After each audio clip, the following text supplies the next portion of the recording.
I had just stepped out of a closed-door call with the legal team in Dubai. The $1.30 billion acquisition was 5 signatures away from completion. My hands were shaking, not from nerves, but from the weight of everything I had built. That's when my boss, Adam Morrison, called me into his office.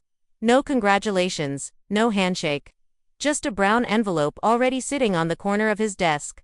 Your position has been eliminated, effective immediately, he said without looking up. Your laptop has been locked. Security is waiting. That's how 18 years of loyalty ended. Not with a bang. With a pre-printed termination letter. I didn't argue. I didn't cry. I didn't even ask why, because I already knew. I walked out of his office without a sound. My phone buzzed as I passed the elevators. Unknown number. I almost ignored it. Ms. K, a voice said, "This is City General Hospital. Your father was brought in this morning, possible stroke. He's disoriented and upset. We need someone to authorize care."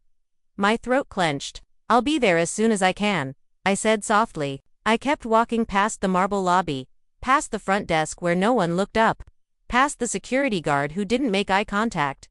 On the sidewalk, the city moved around me like always. Cabs honking, phones ringing, coffee cups clinking, but inside, something had gone very still. I wasn't just out of a job, I was erased. All while my father sat alone in a hospital room, unable to remember my name. I pulled my coat tighter and headed toward the curb. I wasn't thinking about revenge, not yet. But Adam had made one critical mistake. He thought removing me was the end of the deal. What he didn't know, what no one knew, was that I had embedded a secure encryption layer into the final phase of the acquisition. A layer that required one thing to activate my digital key. And now that $1.3 billion deal he was so eager to take credit for. It wasn't going anywhere. Not without me. The elevator doors closed behind me with a soft metallic sigh. I didn't look back. By the time I reached the sidewalk, the cold had already slipped through the seams of my coat. I pulled it tighter and headed toward the hospital. Phone off, mind blank, feet moving by muscle memory. But inside, something was shifting, slow, controlled, like ice forming across the surface of water. I wasn't angry. Not in the screaming, messy way they expected. Not yet. I didn't have the luxury. What I did have was time and leverage. By 11 a.m., less than 2 hours after I'd been fired, the first call came in. I didn't answer it. Then came a text. "Hey Lennon. Weird Q, do you know why the contract portal is rejecting admin access? Chris, legal." I stared at it for a full minute, then turned the phone back to silent and slipped it into my bag. By the time I arrived at City General, my father was already asleep. He looked smaller than I remembered. His hands, folded over the hospital blanket, were still warm when I touched them. The nurse said he had asked for someone named Maya, and then started crying because he couldn't remember why. I sat with him until the machine started beeping again. That afternoon, I took the long way home. Just a stretch of walking.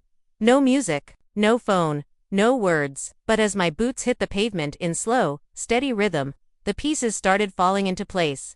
Because I knew exactly why they were calling, and exactly what they were about to realize. At 2 p.m., the head of M&A at our acquiring partner, called me directly. I let it ring twice, then answered. "Ms. K," he said, voice clipped and strained. "We're unable to proceed with any next steps. The contract system is locked. No one has override authority. The key ID authentication isn't registering. Anyone inside your company?" Silence. "Then did you, by any chance, install a level 3 token requirement?" I didn't say yes, I didn't say no. I just said, "That depends on who's asking." Another pause, then a quiet breath. "We'd like to speak with you off the record." "I'm not available today," I said. "Try again tomorrow." Then, I hung up. Inside SolarTech's Global HQ, I knew exactly what was happening. Their legal team was in a panic. Our side couldn't provide access. Their timeline was crashing. My absence wasn't just inconvenient. It was structurally fatal. The encryption I had built wasn't plug and play. It was biometric and tiered. Face scan, voice match, digital key. Only one complete token existed, and it was in my possession. I hadn't designed it to be petty. I designed it to be secure. Deals of this size don't collapse from outside threats. They implode from within through arrogance, sloppiness, ambition. And Adam had just proven the point. By 4 p.m., I was home. I made tea I didn't drink. Stared out the window. Watched the lights blink to life across the skyline. My phone vibrated again. Internal number. I let it ring. Then another message came through. Urgent. Need system access. Nothing works. Please Jonas ET. I turned off notifications. They still didn't know. They thought I was just hurt, just fired, just gone. What they didn't realize was that I wasn't out of the game.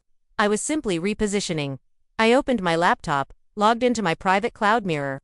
My off-site redundancy build created after the first time someone tried to sideline me 3 years ago. Everything was still intact. Backups, logs, audit trails, my encryption matrix. The pulse of the deal was right there in front of me, frozen in stasis, waiting. I leaned back in my chair. They had erased me from the building, but not from the system, and tomorrow, they would find out just how permanent that mistake really was. By 8 a.m. Tuesday, SolarTech's legal team had sent 3 emails. One was flagged urgent. The other 2 had attachments I didn't bother opening. I didn't need to.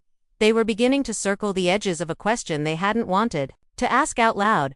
Who exactly built the architecture behind the contract's AI infrastructure? And more importantly, what else had I left behind? I opened my laptop and pulled up the original system draft stored on my personal encrypted mirror drive, version 3.7, the raw version, the one only I and a third-party compliance officer had ever seen. That's where it was. Clause 148 by emergency oversight trigger. It was buried deep in the technical addendum. Boring legal language, only 3 lines long.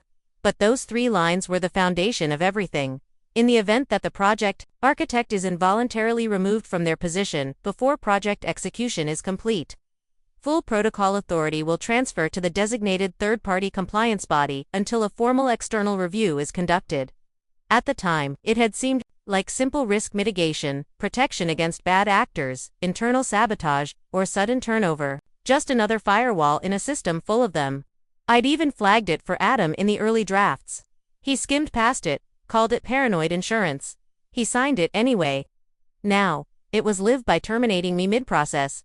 Adam had unknowingly activated the clause himself. The contract, the entire $1.3 billion package, was now legally under third-party lock. Even if they bypassed my key, the system wouldn't recognize their authority. I sat back, letting the realization settle in. I didn't have to hack anything. I didn't need revenge. The code was already doing the work somewhere in a clean, windowless office across the country.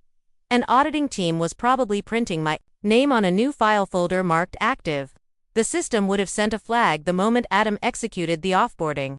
They'd begin tracing authority chains, usage logs, access irregularities, and eventually they'd come to me, not as a disgruntled former employee, but as the original architect. The kettle clicked off behind me, long forgotten. I poured the tea, let it sit, didn't drink. It was a strange sensation, being calm at the exact moment others were scrambling, but I didn't feel triumphant. Not exactly, just resolved. Adam had been trying to erase me from the moment he got the title. Quietly at first removing me from calls, taking credit in meetings, promoting people who parroted him. He didn't want to compete. He wanted to replace, and now he'd deleted the one person holding the entire structure in place, and the system had responded accordingly. I turned my phone on. No texts, just a voicemail. It was from SolarTech's lead counsel. We're aware of a clause that appears to restrict further execution under current conditions, he said. We'd like to speak with you to clarify. His voice was clipped, strained. He sounded like a man who had just realized he'd bet $1.3 billion on the wrong horse. I smiled, just barely. It wasn't revenge. It was insurance, the kind I'd built into the foundation. The voicemail had barely ended when the next call came in. I didn't answer it. Not yet. Instead, I stood by the window, watching morning lights spread across the hospital parking lot. I'd been there most of the night. First at my father's bedside, then on a chair by the window, too wired to sleep and too numb to think straight. He was stable now, sedated, quiet. The nurses said he'd likely forget the episode by noon, but I wouldn't, I couldn't. When the phone rang again, I finally picked up. Lennon K. The voice said, polished, unfamiliar. This is Marcus Duval. I'm head of strategic acquisitions at SolarTech. He didn't wait for me to confirm. I'll get to the point. We know you built the access framework. No one can get into the system. The internal clause has locked us out, he paused. And based on what we understand, if we can't work with you, this deal dies on the table. I didn't speak. Let him feel the weight of the silence. We want to meet privately today. We're prepared to offer you full strategic advisory authority on our side. Full access, your own legal counsel, and executive protection if needed. He paused again. We're not here to play corporate politics. We're here to finish what you started. There it was. The shift. Solar Tech was no longer treating me as the obstacle. They were treating me as the gatekeeper. Because I was. I'll consider it, I said. But not over the phone. Understood. Where and when? I'll message your assistant. I hung up. Inside Solar Tech's global headquarters, I knew exactly what was happening. Their legal team was no longer wondering about the technical side of things. They were scrambling for solutions. The anxiety was palpable in their emails and phone calls. What they didn't know was that their panic was my opportunity. I had spent the last 18 years building something that no one had expected to be this crucial. They'd dismissed my contributions as overcomplicated, paranoid, and redundant. But now, my system was the one thing keeping this $1.3 billion deal intact. They had underestimated me. They had erased me, but they could never erase the system I'd created. By 6 p.m., I'd prepared the next phase. Marcus Duval's proposal had set the stage. He wanted me to return, not as a consultant, but as a key player in a deal that was falling apart without me. I wasn't sure if I was ready to re-enter the chaos, but I knew I didn't have to rush. I had time. I had leverage. And I had the power to make the next move count.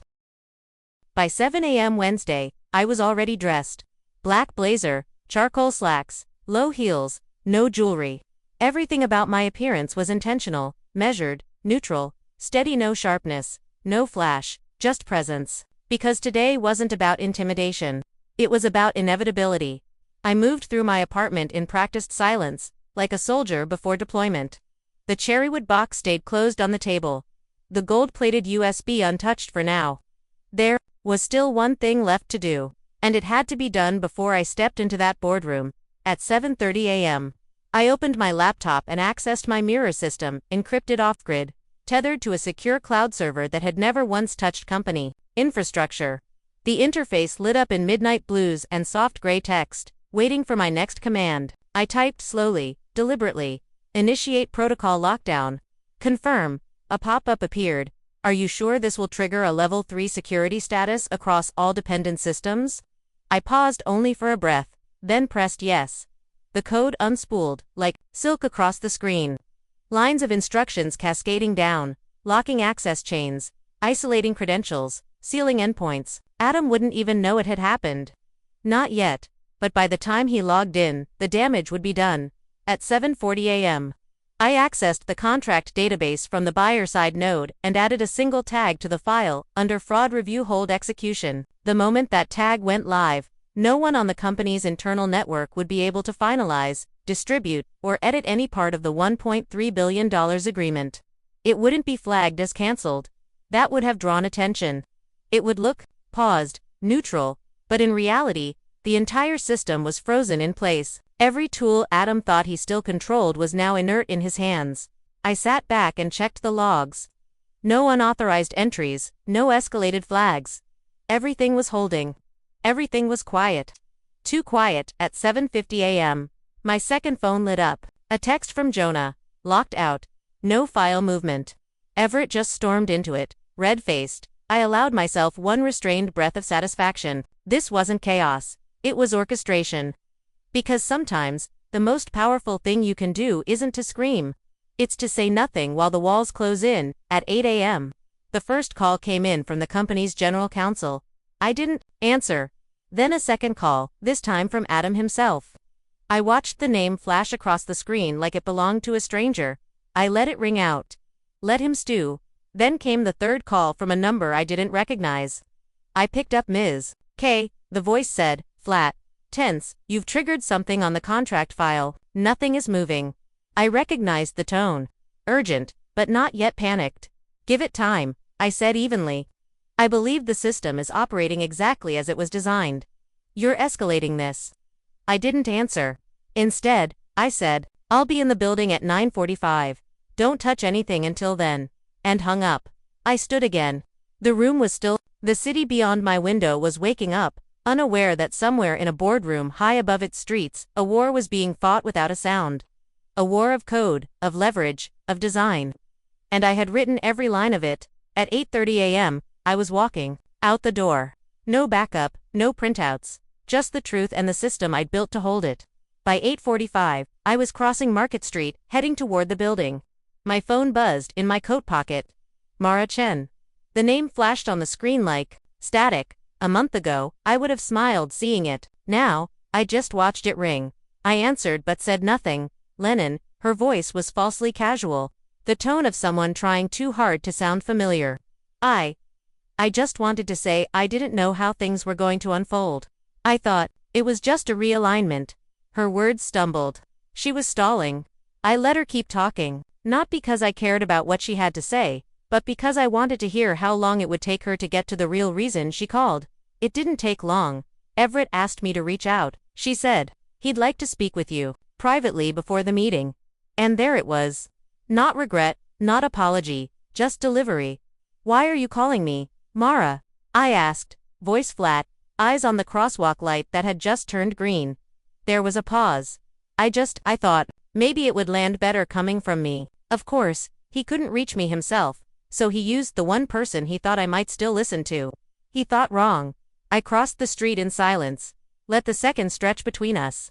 Then I said it, quiet, unblinking. Tell Everett, I'll see him at the table. Nothing before that. And I ended the call. No emotion. No invitation. Just cold precision. By the time I stepped through the building's revolving doors, another call had already come in from an unknown number. This time, I didn't answer. A voicemail arrived a few seconds later. I didn't play it. Instead, I silenced the phone completely and tucked it into the inner pocket of my coat. Let the weight of it rest there like a sealed envelope I had no intention of opening. Whatever he had to say, he was already too late. The lobby was exactly as I remembered. Polished floors, warm lights, soft jazz playing overhead. The same receptionist offered a nod, pressing the button to let me through. But this time, I wasn't just passing through. This time, I was the reckoning. The elevator rose without sound, mirroring back a version of me I hardly recognized. Composed, unreadable, still not angry, not hopeful, just resolved. 32 floors. One slow breath. Leah and Jonah were waiting outside the boardroom, dressed sharp and silent. We didn't exchange greetings. We didn't need to. We had already said everything that mattered. Their presence alone said the rest. You're not walking in alone, Leah said, with a slight smile. A junior associate, someone I didn't recognize, hurried up to us, tablet in hand and nervous sweat on his brow. Ms. K, he said breathlessly. Mr. Stroud asked if you'd be open to a short meeting in his office before we begin. I didn't stop walking. Tell Mr. Stroud I'm here for the meeting, I said. Nothing before that. His mouth opened like he wanted to say more, but I was already past him. Leah and Jonah flanking me on either side. Inside the boardroom, everything was perfectly staged. Polished wood, chilled water bottles, folders aligned with military precision. The chairs were all filled, except for one, the head of the table, Everett's seat. Good, let him walk in last. Let him feel the shift before he opens his mouth. I took my seat opposite that empty chair. Then reached into my bag and pulled out the cherrywood box. Placed it gently in front of me. Didn't open it, didn't speak. The grain of the wood caught the light. It didn't need explanation. Not to me, not to Jonah, who glanced at it with a flicker of understanding. Not to Leah, who sat without a word. Eyes forward. The weight of it was enough. Everett would walk in any minute now, thinking he still had a say. He didn't. This room didn't belong to him anymore. It belonged to the code. To the contract. To me. The box sat in front of me, untouched, but not unnoticed. Its dark wood grain gleamed faintly under the recessed lights of the boardroom. No one asked what was inside. No one dared. The weight of it, the deliberate way I placed it on the table, spoke for itself.